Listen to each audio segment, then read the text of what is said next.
الحمد لله والصلاة والسلام على من لا نبي بعده فأعوذ بالله من الشيطان الرجيم بسم الله الرحمن الرحيم إنا نحن نزلنا الذكر وإنا له لحافظون وقال النبي صلى الله عليه وسلم خيركم من تعلم القرآن وعلمه اللهم صل على محمد وعلى آل محمد كما صليت على إبراهيم وعلى آل إبراهيم إنك حميد مجيد اللهم بارك على محمد وعلى آل محمد كما باركت على إبراهيم وعلى آل إبراهيم إنك حميد مجيد۔ محترم حضرات، مجھے اس باوقار مجلس میں بولنے کے لیے چند منٹ دیے گئے ہیں۔ مجھے حکم ہوا ہے کہ 5-7 منٹ آپ کو بیان کرنا ہے۔ یہ مجلس قرآن کی مجلس ہے جو افضل الکلام ہے، سب سے اعلیٰ کلام ہے، اور کیوں نہ ہو کہ اس قرآن کریم کو نازل کرنے والا سب سے اعلیٰ ہے، اور جس کے ذریعے یہ نازل کیا گیا ہے وہ فرشتہ تمام فرشتوں میں سب سے اعلیٰ ہے،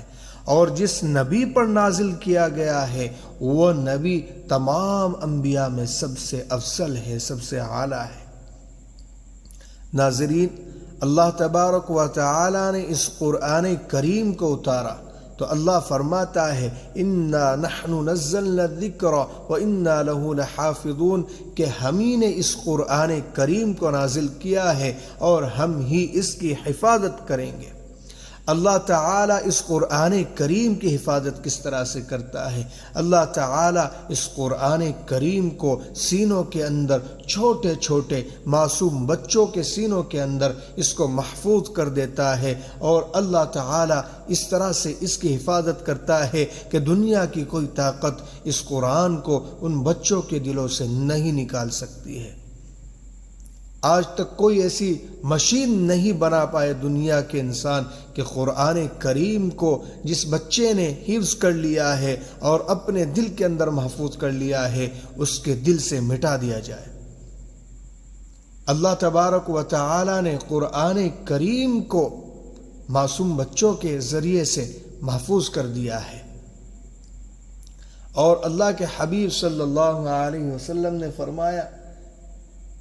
کہ تم میں سب سے بہتر انسان وہ ہے جو قرآن کریم کو سیکھتا ہے، جو قرآن کریم کو سکھاتا ہے۔ خیر ہے، بھلائی ہے دنیا اور آخرت کی اس شخص کے لیے جس نے قرآن کریم کو سیکھنے میں اپنے آپ کو لگا دیا ہے، یا قرآن کریم کو سکھانے کے لیے اپنے آپ کو وقف کر دیا ہے۔ جو شخص قرآن کریم کو پڑھتا ہے اس کے لیے بھی خیر ہے، جو قرآن کریم کو پڑھاتا ہے اس کے لیے بھی خیر ہے، سیکھنے والے کے لیے بھی خیر، سکھانے والے کے لیے بھی خیر، اور جو اس قرآن کریم سے محبت کرتا ہے اس کے لیے بھی خیر ہے۔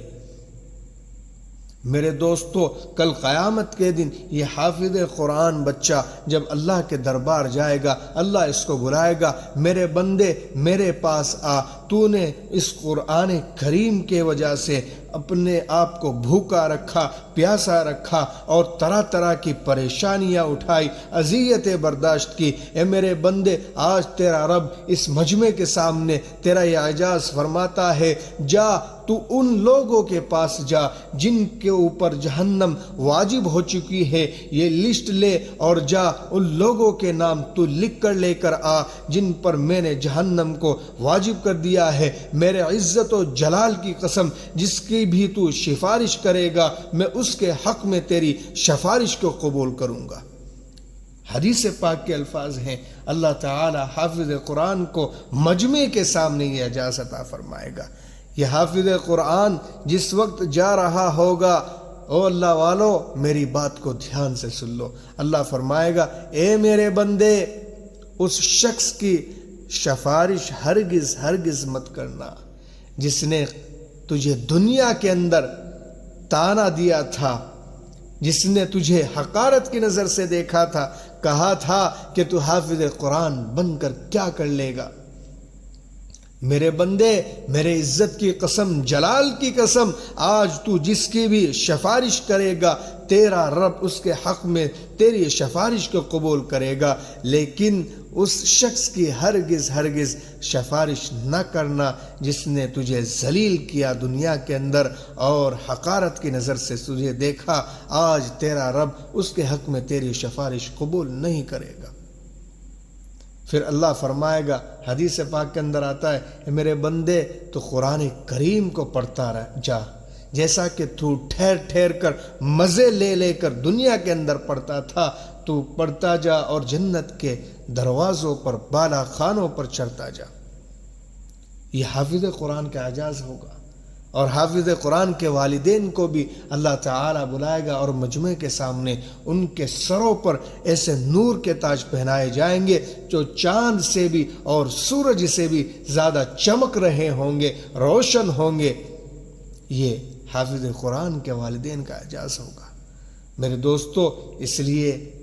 اپنے بچوں کو قرآن کریم کی تعلیم ضرور دیں، اپنے بچوں کو آپ دیندار بنائیں، اپنے بچوں کو آپ ڈاکٹر بنائیں، انجینئر بنائیں، آپ اپنے بچے کو ادھیکاری بنائیں، سرکاری نوکر بنائیں۔ شریعت منع نہیں کرتی ہے، لیکن پہلے اسے دیندار بنائیں، پہلے اسے دین پڑھائیں، پہلے اسے قرآن پڑھائیں، تاکہ اس کا ایمان محفوظ رہے، مرتے دم تک اس کا ایمان بچا رہے، اور جب اس کو موت آئے تو کلمہ لا الہ الا اللہ محمد الرسول اللہ صلی اللہ علیہ وسلم پر موت آئے۔ اسی کے ساتھ میں اپنی بات کو ختم کر رہا ہوں، میرے پاس جو ٹائم تھا وہ ختم ہو گیا ہے۔ اللہ تعالیٰ اس مجلس کی برکت سے ہمیں اور آپ کو صراط مستقیم پر چلا بھی دے اور صراط مستقیم پر جمع بھی دے۔ اللہ تعالیٰ مرتے وقت ہم سب کو کلمہ نصیب فرمائے۔ وآخر دعوانا ان الحمد للہ رب العالمین۔